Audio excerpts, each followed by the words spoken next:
Good evening, ladies and gentlemen. We are tonight's entertainment. Welcome to the Bed Tech Podcast, where your hosts, Ben and Ethan, discuss tech at bedtime. We've got an exciting show for you tonight.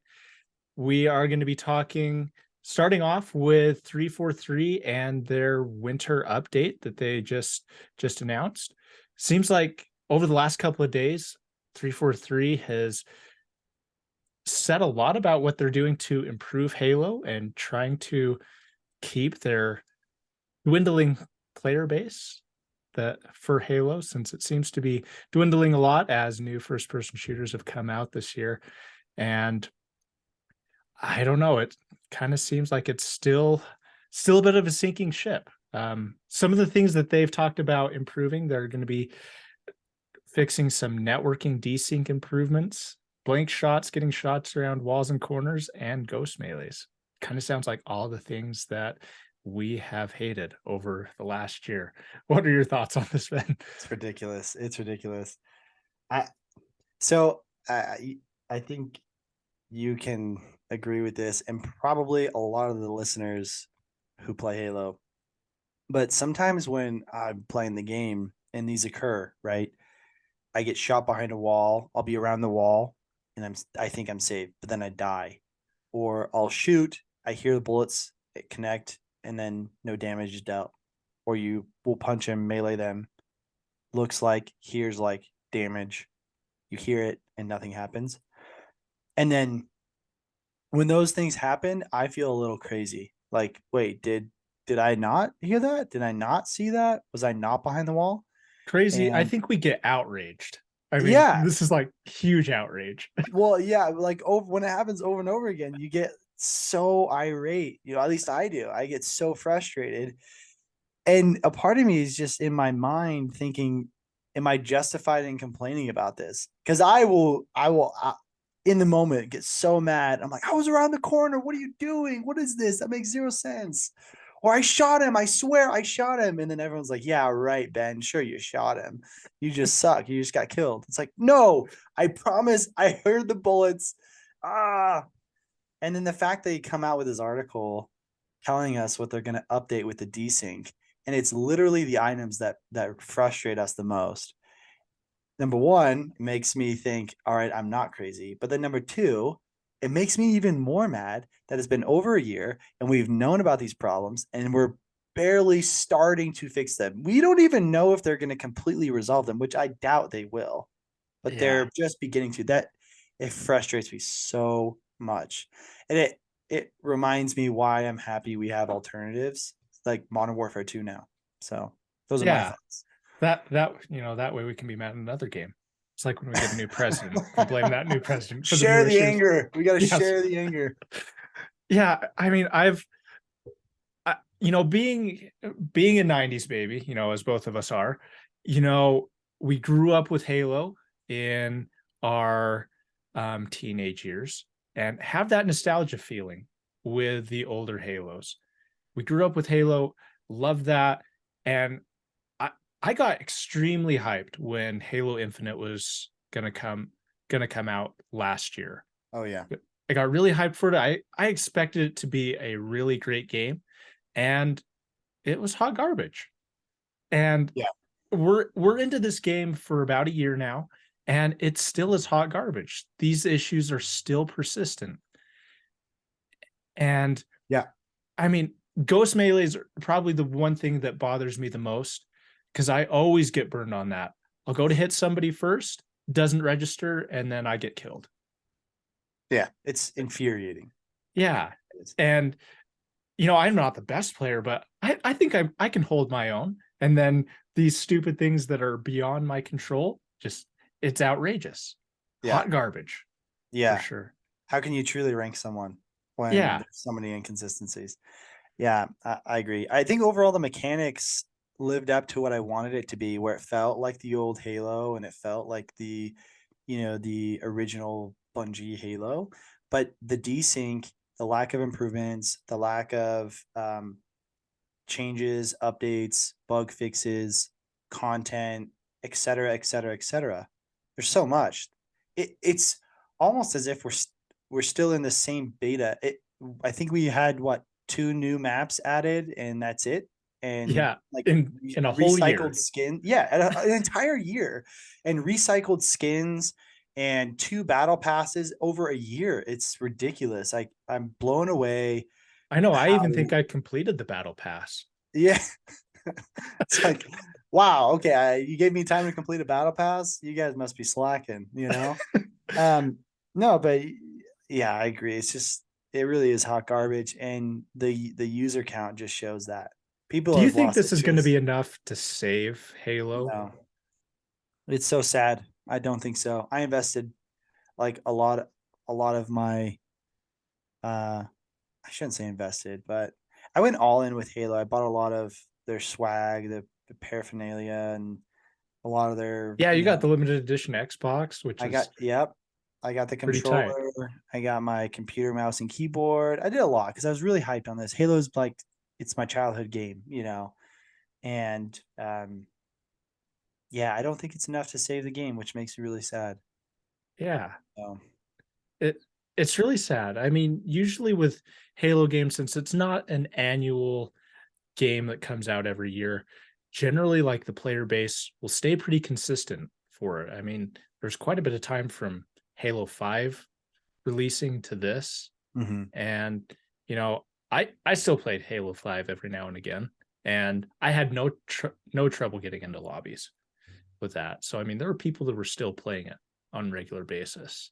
Yeah, And with this, I think there have been so many problems since the launch that it has put it on a course where it is unsavable. And it will, no matter what they do to this, it's not going to bring more people back to it, yeah, unfortunately. yeah. I honestly feel as though they would have to give the users either a lot of content or a lot of proof that they have solutioned the bugs, and essentially do a relaunch. In my mind, that's the Yeah. only way they can really save it. Is they have a huge announcement. We're going to be doing all this. We're going to be giving out all this content. You can achieve all this stuff. You know, tons of content within another battle pass, and essentially make it a new relaunch. Maybe even throw in a battle royale, right? But again, I don't think that'll ever happen. That'll never happen. Yeah. It's not. I don't think it's savable, which is really sad. But I know for me, we have friends that play it, so I'm sure I'll go back and play it and continue to play it. But I just don't have a lot of faith here, and it's too late, right? Yeah. I mean, now the Modern Warfare 2's out. It it's been it seemed like a pretty solid game. I mean, it has its flaws, but for the most part, it's a lot more polished. Oh, And I agree. this, I don't think they can polish the turd any longer.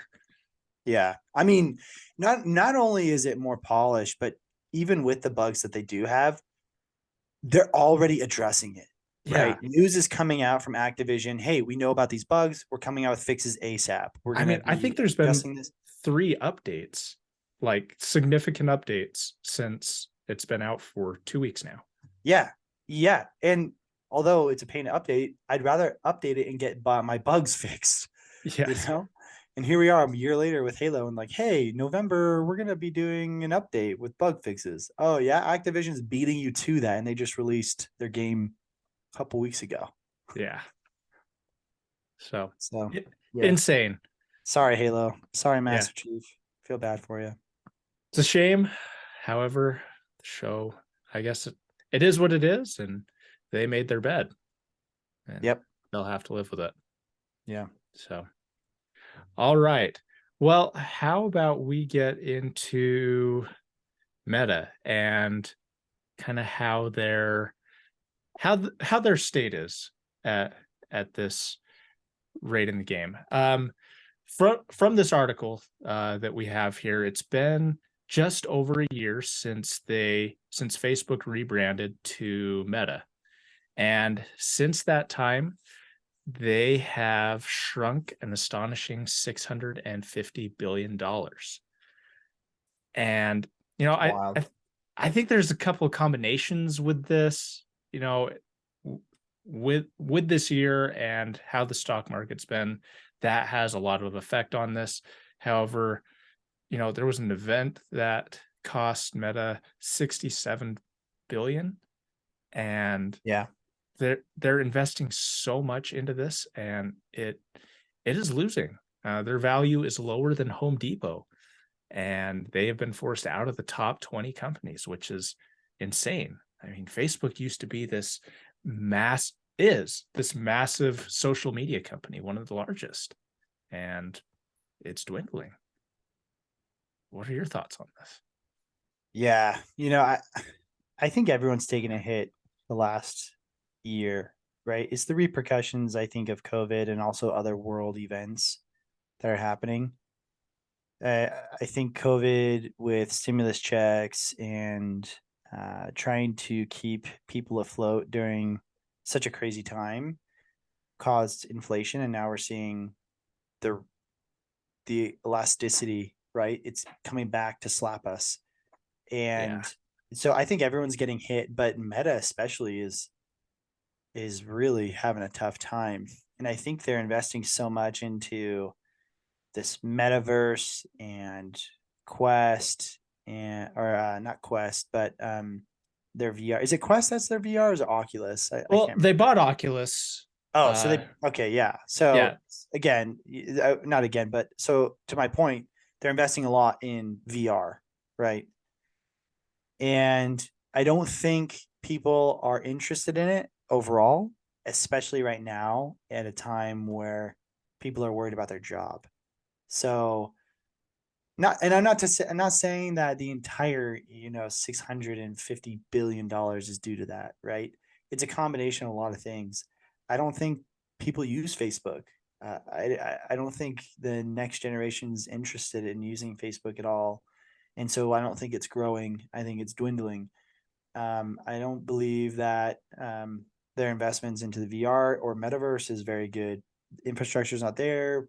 Market interest isn't there, and and then when the whole world economy crashes on top of very bad financial business decisions, and maybe they're not bad but too early, yeah. right? This It is a could very philosophical state of the metaverse right now. definitely their investments could prove out in the long term to be phenomenal, right? First ones to be in this area of next gen tech and interaction. Web 3.0 could be where Meta's trying to go with metaverse. I don't know, but I think right now, because it's so early in the economy, it's crushing them. And for me, in my mind, I mentioned this to you before the podcast, but I take this as discounted stock, Oh, right? yes. I think this is a good time. Best time to buy. Yeah, good time to buy if you have the ability to during the tough economy right now. But when I see stock like this drop, especially it says 30 on Thursday alone, it dropped 24%. I mean, in my Yeah. mind, I'm like, whoa, all right, Time to buy. I'm pulling out some of my cash. Let's Yes. go. Let's buy, baby. So yeah, I think that's what I think. Discounted stock. I don't think Meta's going anywhere. Like you said, they're massive. I don't think they're going anywhere. I think just current markets and their current decisions, they haven't played out yet. Yeah. It's really interesting. I mean, I think this is right now Meta is in very early stages, very philosophical, and they're very early to the game. And I know they want to be a leader in this because, I think if this technology does grow, I think it has huge potential and a huge impact on our society to provide actual value to the world. Yeah, In the way that we can access technology so much more readily and from remote places. I think this is a great idea. However, it's very early, and they are investing a lot into this, and I hope it pays out because I hope this thing takes off. I really like the idea of the metaverse. I haven't really delved into it. I know a lot of the people from reports that I've read at Meta, they don't really enjoy it. a whole lot. They don't like Mm, the metaverse itself. I mean, they're having to go to these virtual workspaces within the metaverse, and they don't like that. So, interesting. yeah, Mm, which is really interesting that, this company's trying to be on the forefront, and the employees aren't even, they're not even buying into it yet. So yeah. it's going to be hard for mass adoption of this Yeah. type of environment. When do Yeah. you think there's going to be mass adoption in our society, Mm, or if there will be? I think there's definitely potential for mass adoption here. I don't believe we won't see mass adoption for another 2 decades, though. I So, do think you think we'll see it in our lifetime? yes, but I think we'll be at the stage of the generation where we'll be close to finishing uh, our our day to day jobs, or we'll be done with our day to day jobs. We'll be retired, and we'll be just so done with life that we're going to say, I don't need to do that. I'm just going to enjoy retirement. That's my thought. Um, I think the generation after us is going to be the forefront of pushing it hard, and then the generation after them, that's where they're going to be the bigger adopters. So I think my son, when he's working full time, I think that's where he's going to see it. That's where the full adoption is going to be. And I say that because I see the beginning stages. I think internet needs to be faster. It needs to be more accessible. And I also think just overall infrastructure, um, like physical infrastructure around us, needs to cater more towards a virtual world. And I also believe that the metaverse infrastructure, the virtual infrastructure, needs to be built out more, Yeah, and for sure. that's going to take time. And again, I could be completely wrong. It could happen over a very quick amount of time. It could exponentially accelerate. It just depends on how people want to adopt it. I have a hard. So, have you read the book or seen the movie Ender's Game? Yes, both. Okay, so I have too. I've read the book and I've seen the movie, which the movie does a pretty good job adapting or adopting the book. It, For those who it's haven't, more of a better adaptation than some other movies that have done yeah, it. yeah, I would agree. I would agree. Yeah.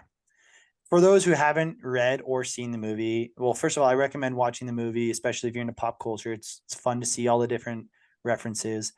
But essentially, it's the metaverse, and it's in a future state of the world, years in the future, and everyone just has um, VR, really, and everyone goes to school in virtual reality. Everyone hangs out in their own virtual rooms or houses or lobbies, and essentially, the original creator of this, creates a scavenger hunt within the virtual universe, and it's about the journey of it, right? But people believe that Meta is trying to create this theory from not Ender's Game, sorry, Ready Player Ready One. Player One. I'm so okay, hold on, pause. Just edit everything out that I said before. I meant Ready Player One. I'm so sorry.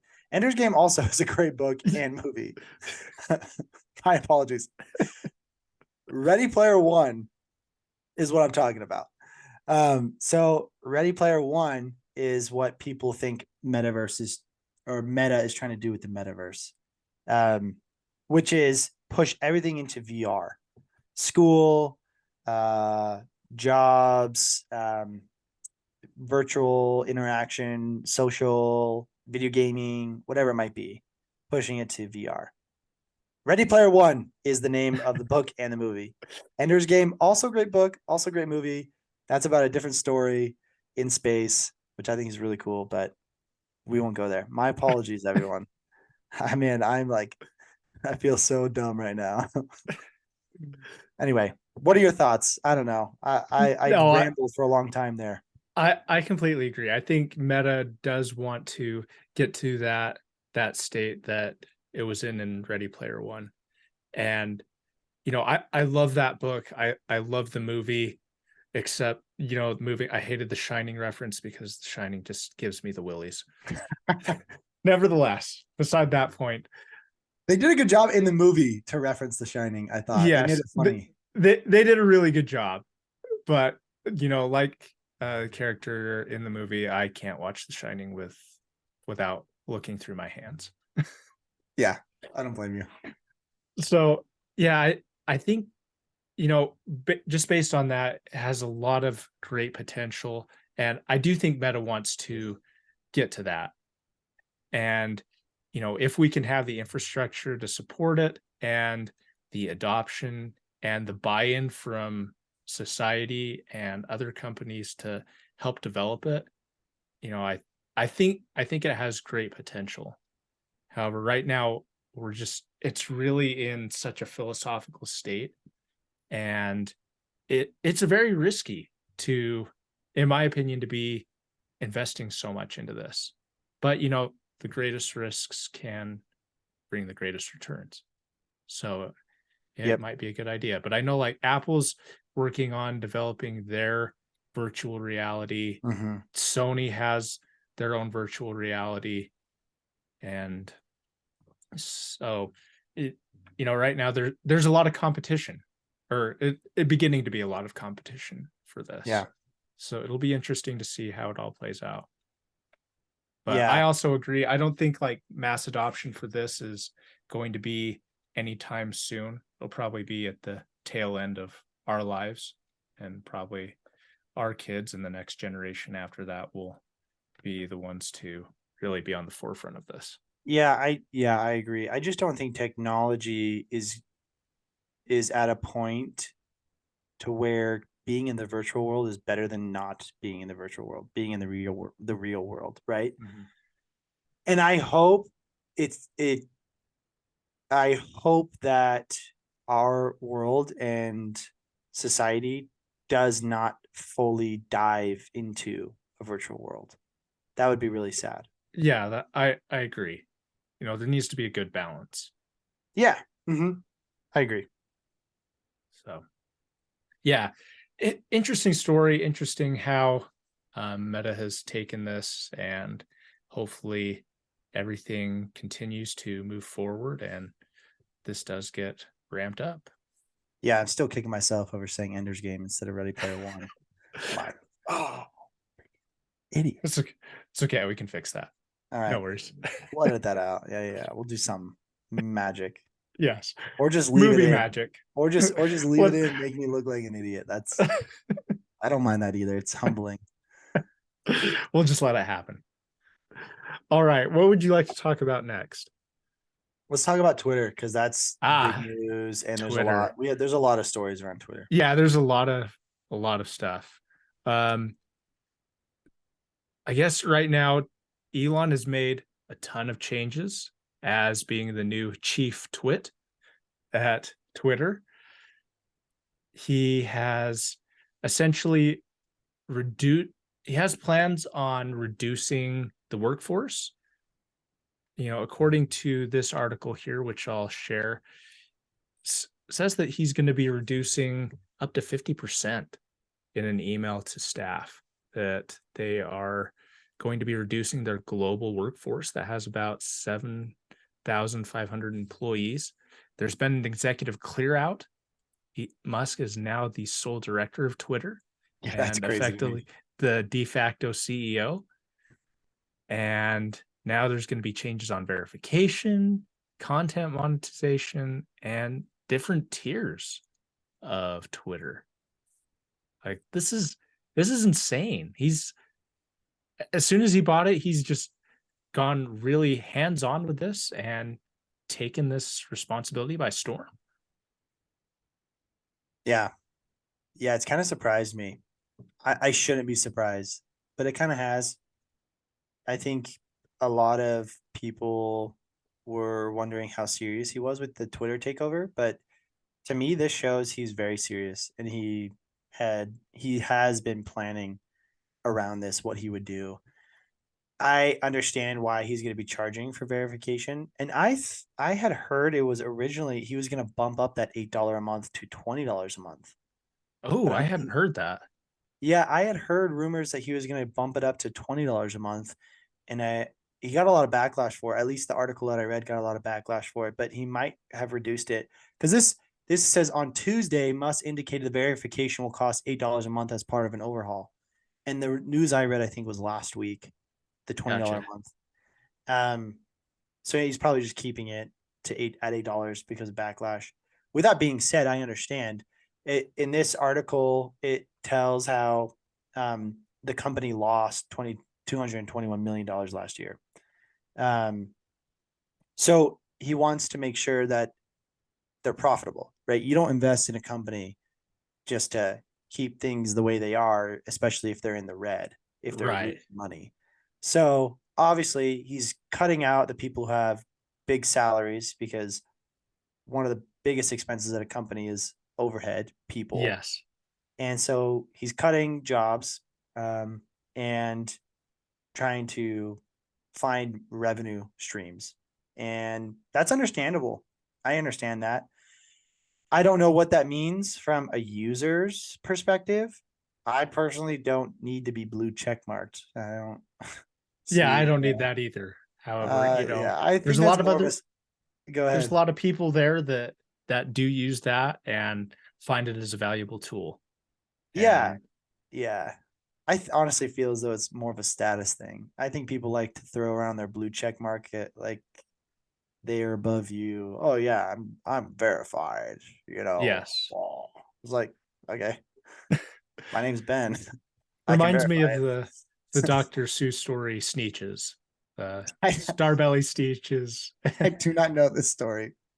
Oh, it's a great story. My daughter loves it, and it's really about there's two types of Sneetches, one that have stars on their bellies and ones that don't have any stars. Oh, I do know this. Yes, go Yes, ahead, go ahead, go ahead. and the star belly Sneetches are the ones that are the best and always looking down on the ones that don't have stars. Yeah, And so that's what this blue check mark kind of reminds me of. yeah. I think that's a very good analogy, relation there.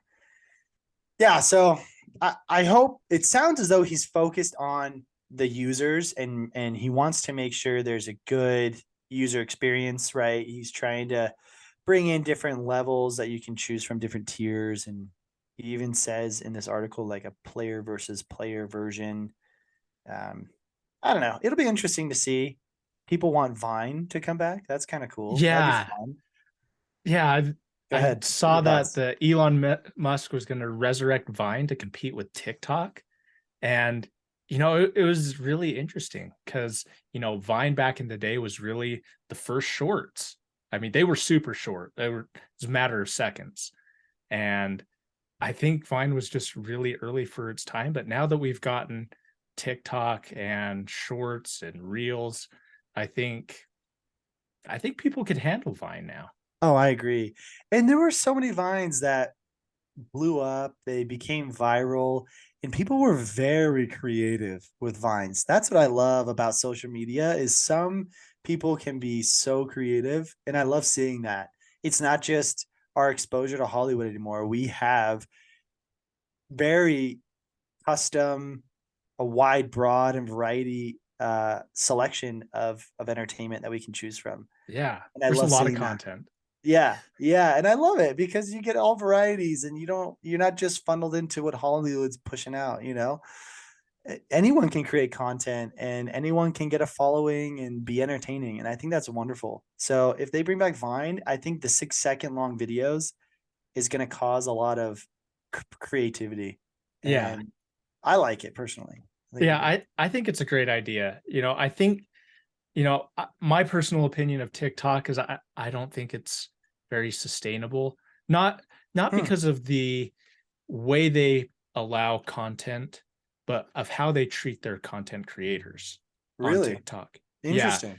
TikTok essentially takes the majority of the revenue from their content. Like anything, they don't give anything to their creators essentially Got it. for what they produce on it.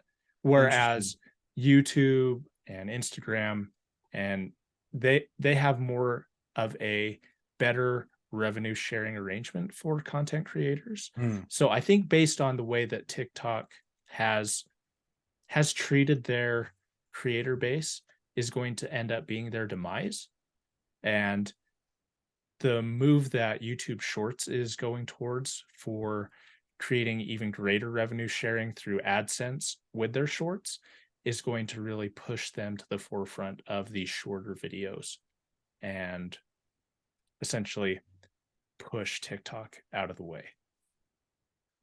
Interesting. I was not aware of the revenue sharing with TikTok. Um, that's really interesting that you say that because it has such a powerful user base. Feel like right. The Mhm. next generation really uses TikTok a lot, and yeah, it's interesting. I when people realize that they can make more money on other platforms, I don't know if they'll move or if they'll just do multi-channel. But that's an interesting aspect. It'll be kind of cool to watch and see how it plays out. Yeah, I mean, I think that's one of the reasons that YouTube has become as big as it is and stayed in the game as long as it has because it's been so generous with its content creators. Yeah, Whereas other video platforms that are taking a bigger cut, they haven't really survived the game long enough yeah. to be viable. But YouTube, they still do take a cut, but the way they have their structure, it's a lot more generous to their As it should content. be. As Yeah, it should be. It's called YouTube. You're the ones creating the content. If it wasn't for the content creators, YouTube wouldn't have any ad revenue right. because no one would be watching it. Yeah, So essentially they're just a database. They're the ones maintaining the servers and putting a place for people to share their content with. I mean, they have their privacy policies. Other than that, they're not really doing any of the creating. So I I think the way that they do have their structure it is good for the time being. I definitely think it can evolve as time evolves, but as of right now, I think how they have it is good. So it'll be interesting to see how Vine plays into that if it's resurrected and whether it can output or take over TikTok essentially and put them on their feet. So yeah, it's really interesting. When I saw that, I was really surprised because Vine was such a cool thing, and then all of a sudden it just went away. yeah, yeah. I was actually shocked that it went away, and I don't remember when it happened, but I just remember thinking, whatever happened to Vine? Yeah. It was such a strong platform, and then all of a sudden I felt as though it just was gone. I don't remember it ever dwindling or dying, but maybe I No, just it, didn't it use it as just is much. like all of a sudden gone. Yeah, I don't And I don't get that. That's really weird. yeah, and I really think it was just because it was very, very new for its time, and I don't think society was ready for that short of videos. Yeah, But yeah, now I think it'd be a great time to have it resurrected. And polls that they did on Twitter, or that Elon Musk did with his chief twits, they they seem to be very responsive that the people want it back. yeah. And I feel as though Elon follows through with those polls that he does, Yes, he does. like buying Twitter. Yes. Yeah, give puts a lot of his trust in what the people say, which is Yeah, interesting. I kind of like that though. Yeah, I think so too. It kind of helps society to think that we're a part of it as well, gets us Yeah, involved. yeah, No, but yeah, yeah, it's really interesting. I'm excited. I mean, even Trump is very happy about Musk's Twitter takeover. One of the things that he said about this was that where was it? Is that he is very happy that Twitter is now in sane hands and will no longer be run by radical left lunatics and maniacs that truly hate our country. That is such a Trump thing to say. yeah. It's so funny. Oh my gosh, he would be happy, right? Because I'm sure he sees this happening, and he sees Elon saying, "Hey, we're going to be reviewing who's been banned, and bringing them back to the platform." I'm sure Trump is and his team, they're just salivating over that. They're just thinking, when can we get back in? When can we get back into the Yes. tweeting game? Oh man, that'll be fun. Yeah. I'll use that term lightly. Fun to see. Fun. Um, It'll be interesting to see as time goes on how this will play out with Trump and Twitter. I So think overall, in general, with tweeting, right? yeah, It'll be kind of fun to see how it all goes down. So yeah, I'm pretty excited for it. yep. All right. One of the interesting things that I saw this week is that EU's putting in a gas ban, and it's just the beginning. So they have the EU just approved a ban on the sale of gas cars as of 2035, I believe. Or yeah, by 2035, all sales on new combustion engine cars will be prohibited, resulting in a 100% cut in emissions. I think that's a little that's pushing it a little. Nevertheless, That's very ambitious. A hundred yes, percent cut in emissions. Yeah. Okay. that that that would be on the premise that all emissions only come from combustion engines, Yeah. which is a terrible It's premise. false. Yeah, Completely false. I don't accept that premise at all. Nevertheless, by 2035, all sales will be of combustion engines will be prohibited, and EVs will need to be made 100% or other alternatives. So, transportation sector of the EU, 30% is their total greenhouse gas emission, and almost 2/3 of the oil used, according to the data from European Environment Agency. So this is really interesting. We've talked about this quite a bit on this channel. Well, I wouldn't say quite a bit. We've talked about it a couple of times that Yeah. whether infrastructure is going to be able to support 100% of EVs by this time. Do you think that the EU is going to be able to support this by 2035? No, I think this is BS. Honestly, I don't think it's them pandering. I don't think it's them trying to be propagandic. I think they truly believe they can do it. I don't think they can. And it actually really frustrates me that they have this iron fist saying, no sale. There's going to be absolutely no sale of gas powered. In my mind, that leaves little wiggle room for any kind of error. Right. And if anything, it's going to make them look like idiots when it doesn't happen. Let's be honest. Any government that sets a deadline rarely, if ever, achieves that deadline. They're going to go over, right? Yes. And 12 years, we're saying 12 years Yeah. I to mean have that. all the infrastructure in place and everyone's running on EVs. I guess it's not retroactive, it's only proactive, right? So Right. everyone's going to be using their old gas engine. With that being said, most people are going to be transitioning Yeah. because gas stations are going to be closing up. No gas station is going to want to sell. If anything, gas price will go higher and push everyone out. I don't like it, man. I don't like it. As much as I love the environment, I am big on the environment. Trust me, I'm big on the environment.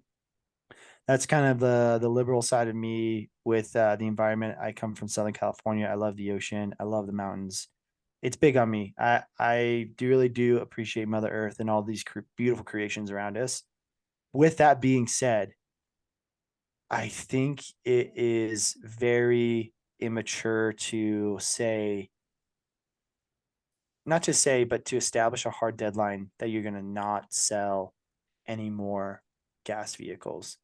I That's completely putting, agree with that. yeah, it's putting a lot of trust in the consumer, the economy, the infrastructure.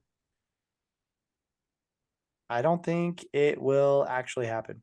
Yeah, I definitely do not like 100% strict compliance on stuff like this. Yeah. I mean, so, their reason for doing this, according to the article, is to cut emissions. When you're developing EVs, This is the point. This is the point. Yep. yeah, when you're developing EVs, you are transferring where those emissions are coming from. Sure, they're not coming from the actual use of the EVs, but in the production of the batteries, in the production of mining the materials, those have emissions. And if you're producing more EVs, you're producing more batteries, which is going to produce more mining, going to produce more emissions. Essentially, you're just transferring that emissions from one part of the supply chain to another. And so I don't, if their real goal is to cut 100% of the emissions, the sale of EVs is not the solution. Agreed. Not Agreed. saying that it won't, 100%. not saying it won't help, but that's not the end all be all solution to this. I agree 100%. Not only that, not only are we talking about emissions transferring to producing batteries, we're talking about infrastructure transmission as well. What's Yeah. gonna produce the electricity? Power plants? How are they being run? Oh, we're gonna say nuclear power plants now? No, people don't like nuclear. Ever since nuclear first started, people have been scared of nuclear power plants. Mm-hmm. And that's truly the cleanest way to produce power, right? If we Right. say let's go solar, okay, you have to create so many more So solar many panels, panels. which guess what? Uses carbon emissions to create. It's just Yes. ridiculous. And so for me, as much as I want to see emissions reduce because I love clean air and I love protecting our environment, I think this is, like I said, immature. Yeah. I think it's, yeah, it's frustrating for me. I actually did not know about this. Yeah. It was pretty frustrating to me too. And I've seen when government gets involved and demands 100% compliance. Saw a lot of it with COVID and people, healthcare workers being 100% mandated to get vaccination status by a certain date within a couple of months. And with that, you see a massive reduction in healthcare workers just from that simple mandate, just because the government decided to get involved and make a 100% compliance. In my personal opinion, with this, I would think it would be better rather than saying all sales by 2035 must be non-combustion engines. By 2035, we want to increase EV sales. Let's give an incentive to all EV sales and make the entry into adoption of this technology easier. Let's invest this time in building up the infrastructure to get to there rather than setting a hard deadline. Yeah. Yeah, I agree 100%. Enforcement of a rule doesn't really breed adoption. Right. Especially when you're in trying to enforce that rule across multiple free countries, right? Yes. And in my so another thought I had is, you're thinking from a consumer standpoint, the government should give some kind of incentive, which I agree with. We should be catering to the consumer, what the consumer wants and what the consumer needs. Okay. And in my mind, with this enforcement, and I just think of how Hostess went out of business. Everyone was buying up Twinkies. Everyone was buying up Twinkies like crazy. Yes. And in my mind, I'm thinking 2034, people are going to be buying all these gas vehicles like crazy and buying a ton of gas in storage. Yeah, Because just to what if have there's, it. yeah, like just as a backup plan. Be like, okay, I know I have gas and I have a car that runs on gas. I can just use that in case there's any kind of power outage. Mm-hmm. And so people are going to buy up vehicles, and I don't know. I don't think this is a good idea. Yeah, I don't know. it doesn't have. It's going to have serious ramifications. Yeah, it feels like it wasn't thought out well. It's not data backed, and it just doesn't seem like the consumers are going to enjoy being forced No, to do something. I mean, EV adoption, it still has a lot of growing pains. I mean, right now I'm 100% EV and there's a ton of growing pains. Mm. And, if you have to drive long distances, it makes it more of a hassle. I mean, sure, Tesla has their superchargers, but still that's a lot more time than it takes to go to the gas station. Yeah. Yeah, I agree. And I wonder if the California is essentially a pilot program for what we're going to see in the EU. Because in California, we're I bet seeing so. this massive push for EVs, but California's electrical grid cannot sustain all of those EVs. No, it couldn't even sustain the population before EVs Yeah, there were were already invented. blackouts Yeah. scheduled, organized blackouts in cities. And so I think of that situation and I think, Europe, what are you doing? I don't know. And with the economy of gas, if there's less people driving gas vehicles, obviously gas providers are going to close up shop or charge more in order to stay in business. And I don't know. It's just, or maybe it'll drive their price down. I doubt it. I I doubt it. doubt it. There's no incentive for gas prices to be down. No, it's all, oh, you driving a gas vehicle, you're a relic. Okay. It's just like film. It's like Oh, film. yes. You're right. The digital film, when that came in, that's electronic, okay, instead of a physical film roll. Physical film now is so expensive Oh, and yeah. rarely made. So I think of that situation, apply that to here, and we're just gonna see gas prices go up, and so that's gonna have a world economic impact because not everyone's gonna be doing what EU's doing. Yeah. I don't know. With that in mind, because that's a good point, maybe we should invest in gas vehicles so we can charge a fortune when this gets mandated and nobody can buy it. We just have warehouses in the EU full of gas vehicles, and we're like, hey, listen, Yes. I got a brand new 2034, whatever it is. Yes. 2040, someone's like, I love that Nissan, Sentra from 2032. You got one of those? I've got 5 of those. Oh, I got black yes. leather, white leather, I got green, whatever you want. It'll cost you $100,000 though. Yeah. It's a And if you wait Sentra. till tomorrow, 200,000. Yeah. Yeah. I don't know, Uh, man. I don't like that. yeah. That's I'm not happy about this. And I I hope that it doesn't transfer into other areas of the world as well. However, I think this is going to be the way that we might be seeing a shift in regulations. yeah, it's only the beginning. And like you said, I think this is the top layer. This is the top layer that people are addressing, but the foundational layer is that's not eliminating carbon emissions. There's there's so many underlying factors. We're just transferring it. Yes. And until people realize how we produce clean energy, that is we're only going to be moving around where we emit carbon Right. emissions. And and yeah, like I said, until we realize, okay, we need to produce clean energy somehow as at a foundational level, which nuclear energy is the cleanest. I just don't think there's actually any real solution until we realize that as a Yeah. world. And you think I don't with know. I could be wrong on that. Let me just Google that really quick. Cleanest energy source. Let's see here. I mean, I know Nuclear is zero emission clean energy source. yeah, Bada boom, bada bing, baby. I know hydraulic fracturing is also a good is a good source of energy as Oh, well. That hydraulic fracturing.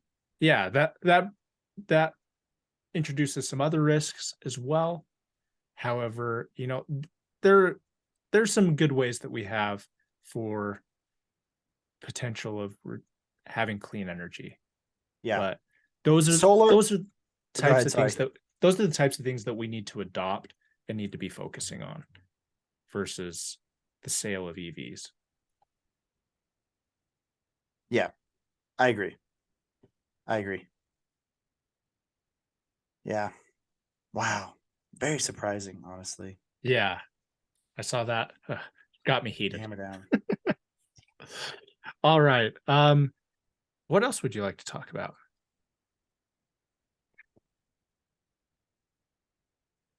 You want to talk about the music situation Oh, And then Yes. or should we talk about EVs since we're already on the topic of EVs? Um, ooh, maybe let's get into the laser attack on EVs, and then we'll cap it off for tonight with getting into music streaming. Let's do that. Let's All do it, right. baby. So there has been a study by a university that I can't remember when I read this. However, they did a study on how lasers affect LiDAR in autonomous vehicles, and self-driving cars, like humans, need to see what's going on around them to avoid obstacles to drive safely. However, when a laser is introduced to where the LiDAR sensor is, it can blind, it can prevent the LiDAR sensor from detecting objects in front of it, and, in a sense, block pedestrians from being seen by the LiDAR sensor and the computer, and potentially bring in the risk of the vehicle hitting those pedestrians and obstacles. And when I saw this, I'm thinking, wow. Oh, so it was the University of Florida and University of Michigan and a university in Japan as well Oh, nice. did some studies on this. And with this, it's it's a very interesting topic, and real really a little bit scary that something so simple as just a laser light being admitted into a LiDAR can prevent it from even detecting these objects. Yeah, I agree. Two quick notes. Number one, I think it's really cool that researchers from all these different universities are working together. Oh, yes, for That's sure. awesome. Second, I thought it was really interesting they use the phrasing the LiDAR will delete data. And to me that means it's essentially blocking the data from being processed or being captured and processed. And it says deleting the data. And as a result, the object is deleted from the vehicle's processing, right? Yeah. I think if you scroll up, I don't know if you can find an example here. Um, yeah, here we go. The scientists were able to delete data for static obstacles and moving pedestrians. So I think what they mean here is when they shine the light at the EV, the EV can't see everything, and as a result, instead of seeing 100% of what's in front of it, it collects that as data.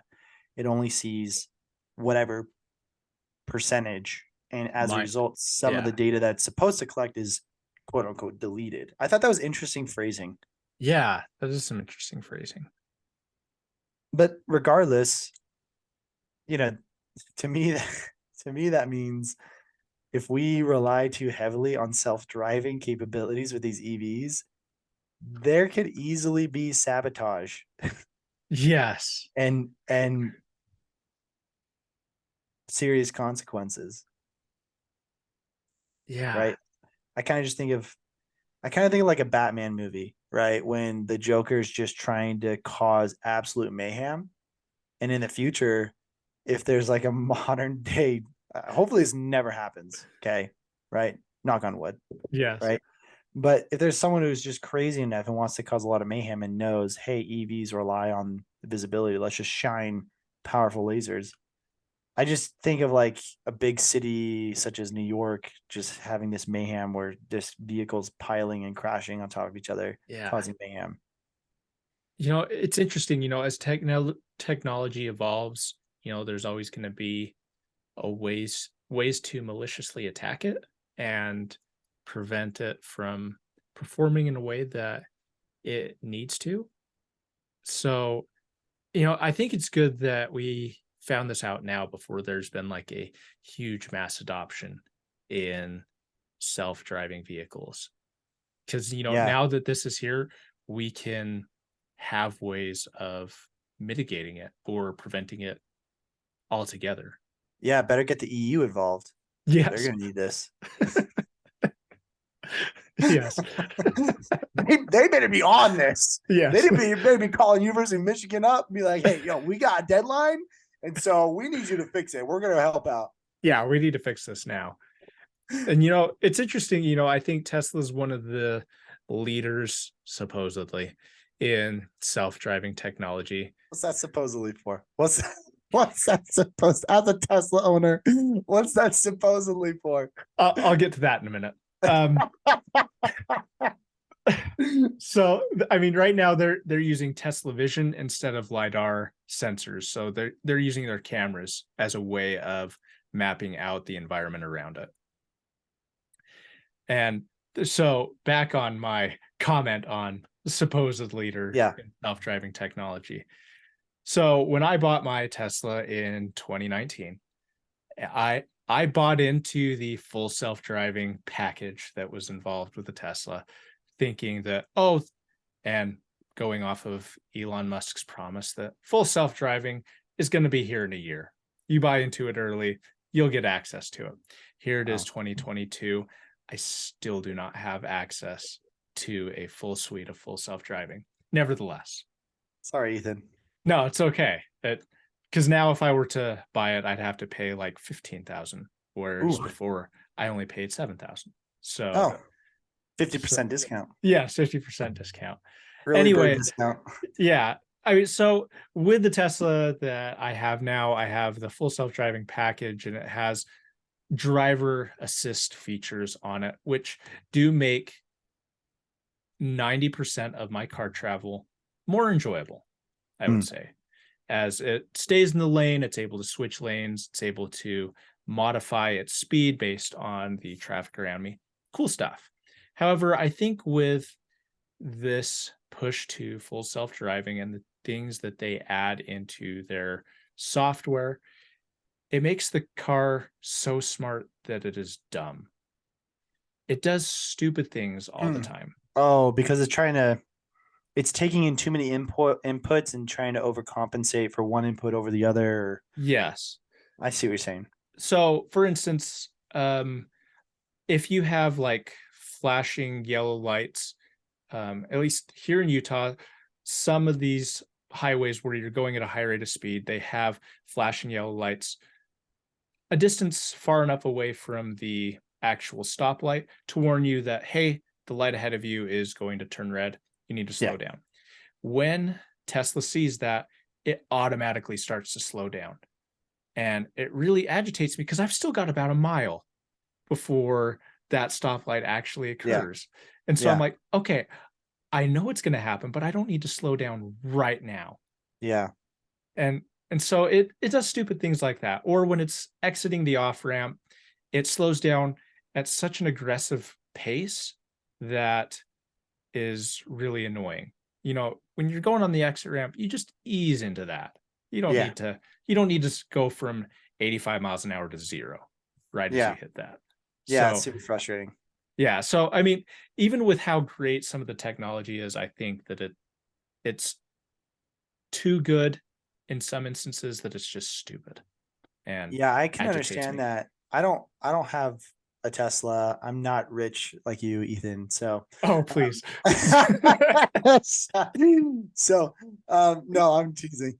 But I have driven cars that have the lane, the lane sensors, like, hey, you're moving lanes, let's shift you back in. And sometimes if I'm in a construction zone or if I'm turning to go off to the side of the road and check something, I don't know.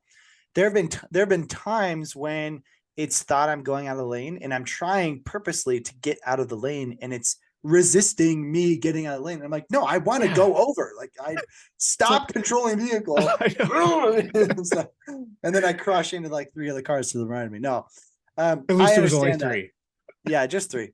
No, that's obviously a joke, but I do understand what you mean, where sometimes technology can misread the situation, or they're bots. And so it's yes or no. It's either is or it isn't. And so it's very hard to provide relevancy and situational awareness to a bot. And that could be very frustrating. Yeah. So, I mean, with this, I think that, it's cool that we have found this, that lasers are affecting LiDAR sensors. And now is the time that we can mitigate that by putting in other technologies. And, with technologies, always there's going to be somebody that's going to be malicious and try and take over it. I mean, I guess that's why in every movie where there is technology always takes over and tries to eliminate humans because they are the greatest threat to Yep. technology. Humans are the greatest threat.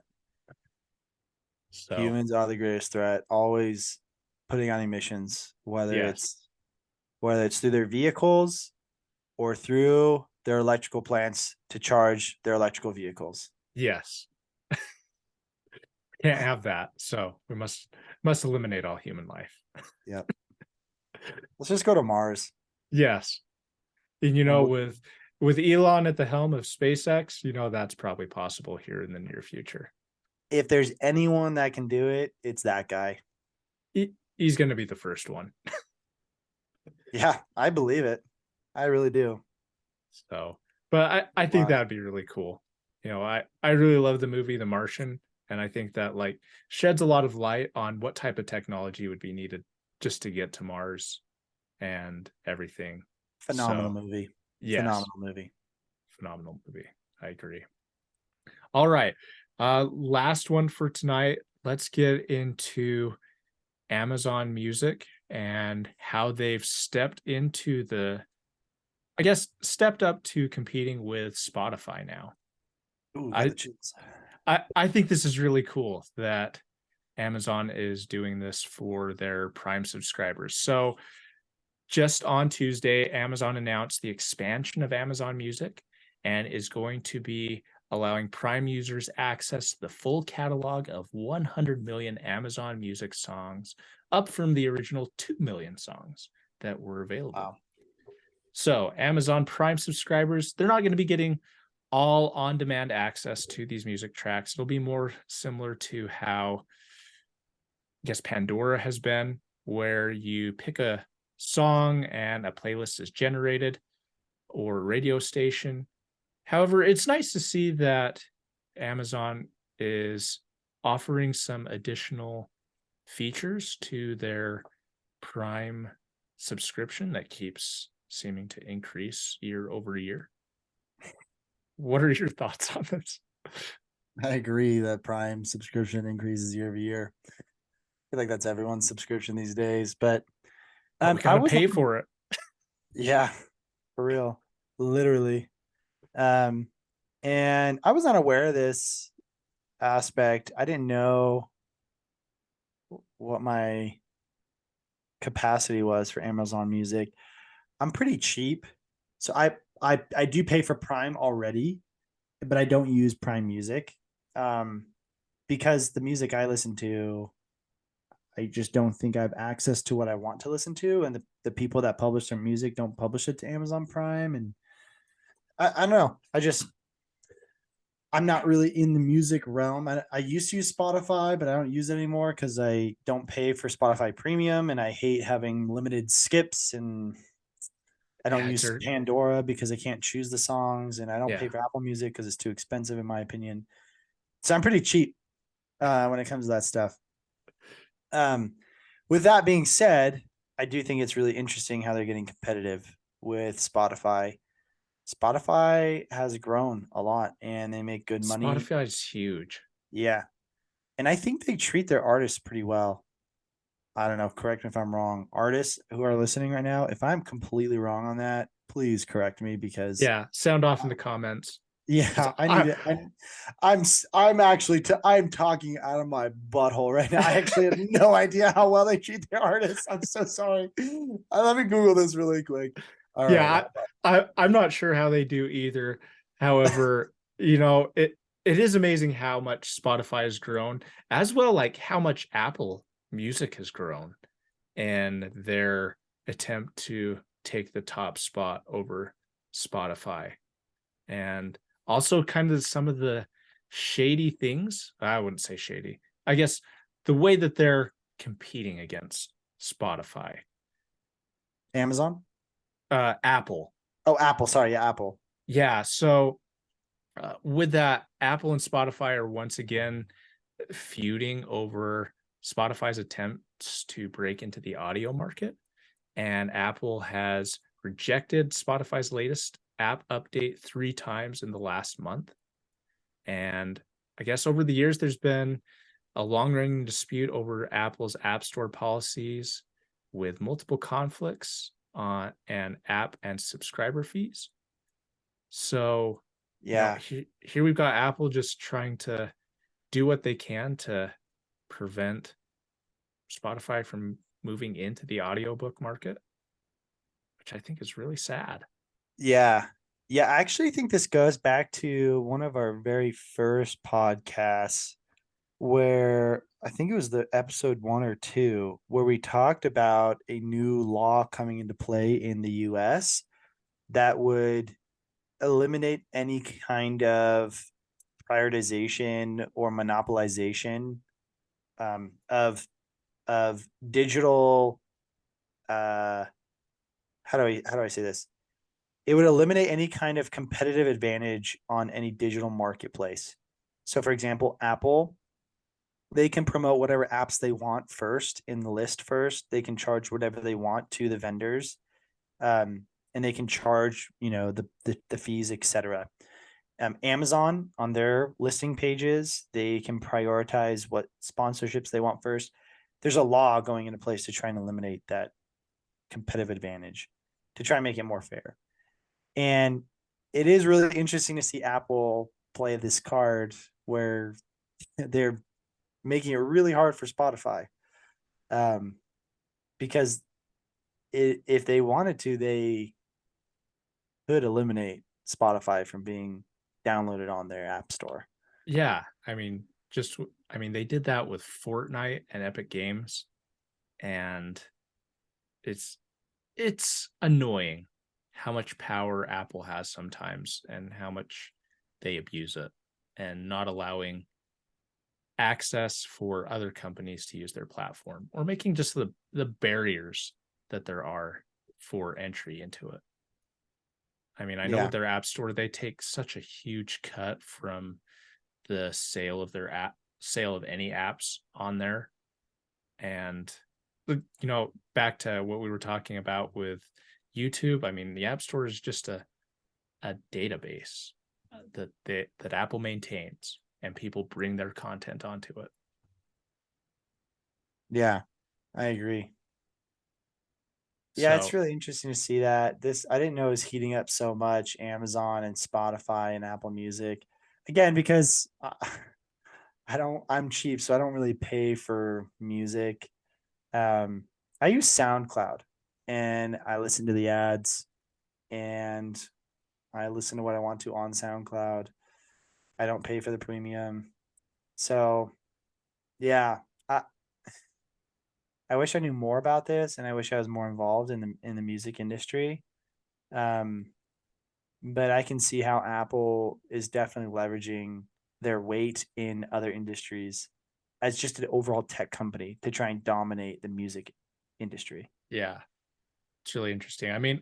For myself, I'm an Amazon Music subscriber only because I have a Verizon account that gives me Amazon Music for Oh, free. nice. That's So cool. I guess it's not Really really cool. free because I have to pay a premium for Verizon Big Red there just to give me service. Yeah. Nevertheless, that's neither here nor there. Yeah.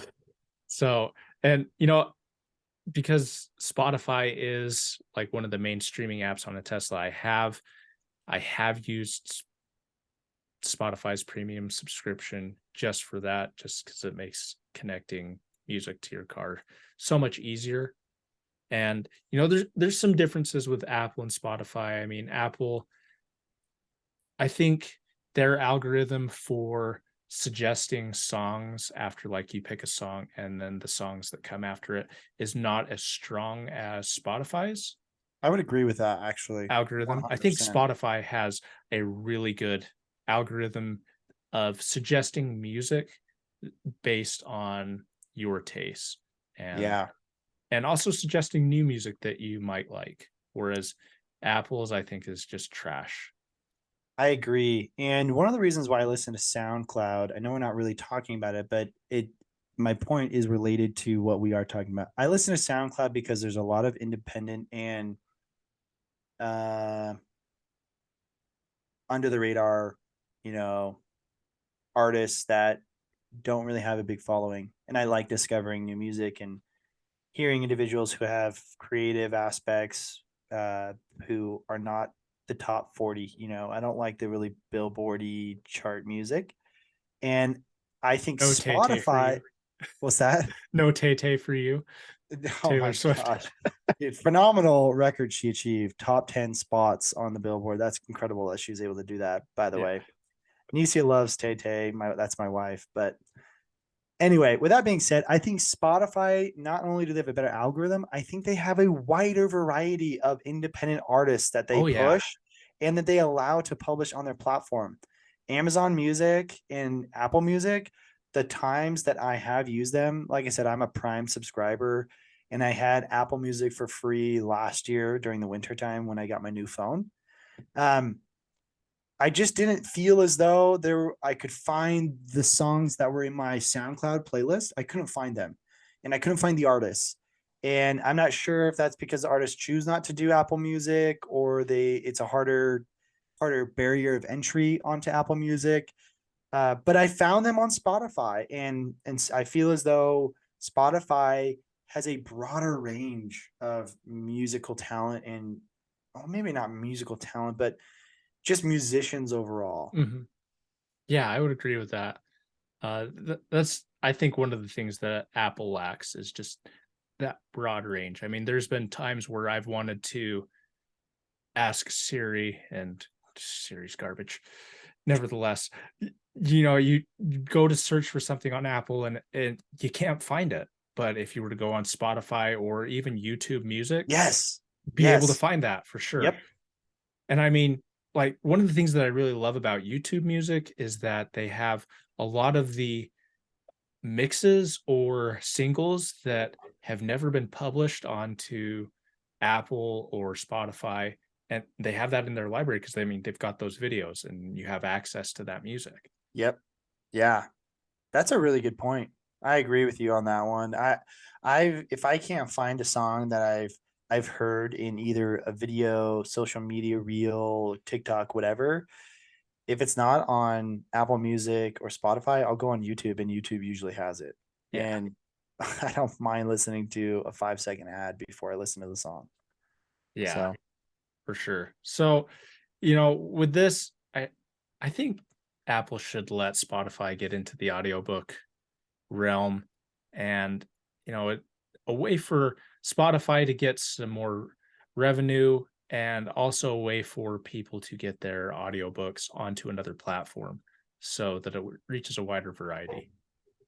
I think allowing artists to have multiple platforms for how their content is distributed is a huge win.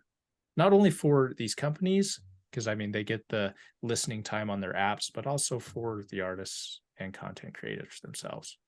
mm-hmm. Yep, So, I agree. Sounds like a win-win. yeah. Well, I can understand why Apple would want the monopoly, but from a consumer and also a publisher standpoint. Yeah, even with the monopoly, they would still benefit from allowing other platforms to have this type of content. Even if it's not the same as having the monopoly, they'd still have a benefit. Hmm. And I don't think the hit to their revenue would be enough to No.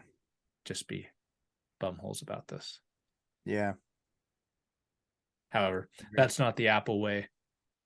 So it is what it is. Yeah. Unfortunately. I think they made it very clear what the Apple way was when they charged $1,000 for a monitor stand. Yes. That's the epitome. Or how much was it for their monitor, or for their Apple wheels that they had on the MacBook Pro? Let's see how much this was. $700 for wheels to put on your Mac Pro. Wheels. Yes. Wheels. Oh, Yes. Here. $700. Yep. I'll share this. Show you. Plastic wheels, nonetheless, probably. Please Not be even. plastic. I mean, like they're pretty good. They were They're nice. pretty good casters. They're very nice casters. IKEA level. Yeah. Like better than plastic. Not Walmart level, but IKEA level. Yes. And Pro just wheels kit, $700. Get out of here. This blows me away. yeah, I mean, Apple can get away with charging ridiculous prices on niche things. Or my favorite,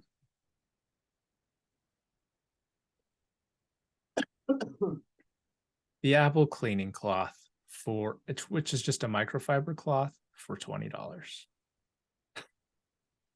My goodness. Oh my gosh. You know people have paid for that. Oh, You know yes. people pay for that. And people have made like unboxing videos of it and made billions of dollars off of that video. They're like, oh my gosh, it's microfiber. I had no idea. It's Yeah, Apple. bud. It's to clean a screen. Yeah, it's Apple white, so it's good. Oh, Apple white. Yes. It's their trademarked color. Yes. And they probably trademarked that. So. Probably. All righty. Well, that's all we have for you all this evening. We thank you all for joining us on our podcast with us tonight. Thanks for your support. Make sure that you like this video if you liked it. If you disliked it, make sure you send it to somebody that you dislike and see if they'll share it with other people. Also, make sure that you subscribe by hitting that ring-a-ling ding-a-ling button. And yes. And with that, we'll catch you all in the next one. Stay classy. Peace.